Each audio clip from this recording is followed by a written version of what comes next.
എല്ലാ വർഷവും നാം ഓണത്തിനെ ഗംഭീരമായി തന്നെയാണ് വരവേൽക്കാറ്.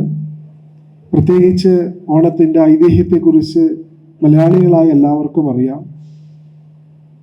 മഹാബലി തമ്പുരാൻ ഒരു കാലത്ത് നമ്മുടെ രാജ്യം ഭരിച്ചിരുന്ന സമ്പൽ സമൃദ്ധിയും ഐശ്വര്യത്തിൻ്റെയും സഹോദര്യത്തിൻ്റെയും ഐക്യത്തിൻ്റെയും പ്രതീകമായ ഭരണത്തിന് കേളികേട്ട അദ്ദേഹത്തിൻ്റെ പാതാളത്തിലേക്കുള്ള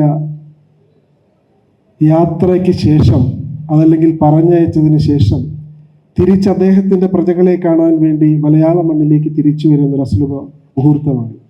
അത് ഐതിഹ്യമാണ്.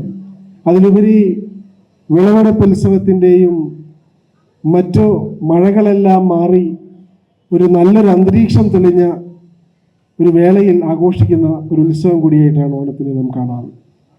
ഇപ്പോൾ പുതിയ തലമുറ, ലോകമെമ്പാടുമുള്ള മലയാളികൾ, അത് ഇന്ന രാജ്യമെന്നോ ഇന്ന സംസ്ഥാനമെന്നോ ഇല്ല, മലയാളികൾ എവിടെയുണ്ടോ അത് ഓണം ആഘോഷിക്കാറുണ്ട്. ഇന്നത് മലയാളികൾക്കപ്പുറത്തേക്ക് മറ്റു ദേശക്കാരുടെയും ഭാഷക്കാരുടെയും ഒരു ഉത്സവമായി മാറിയിരിക്കുകയാണ്. അപ്പോൾ തീർച്ചയായും അതിൻ്റെ ഭാഗമാക്കുവാൻ കഴിയുന്ന നമ്മളെല്ലാവരും സൗഭാഗ്യം നിറഞ്ഞ ആളുകളാണെന്ന കാര്യത്തിൽ യാതൊരു സംശയവുമില്ല.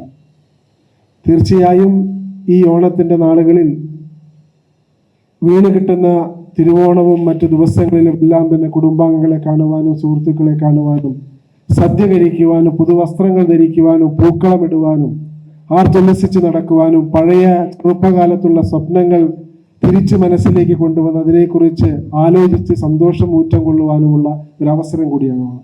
എന്തായാലും ഈ ഓണാഘോഷ പരിപാടി ഇത്ര ഗംഭീരമായി P K. Das institute of medical സയൻസിൽ സംഘടിപ്പിച്ച ഇവിടുത്തെ എല്ലാ സ്നേഹം നിറഞ്ഞ കുടുംബാംഗങ്ങൾക്കും നന്ദി പറയുകയാണ്. ഈ 2024 ഈ ഓണം എല്ലാവർക്കും മംഗളകരമാവട്ടെ, ആനന്ദത്തിന്റെ ദിവസങ്ങളാവട്ടെ എന്ന് ഒരിക്കൽ കൂടി ആശംസിക്കുന്നു.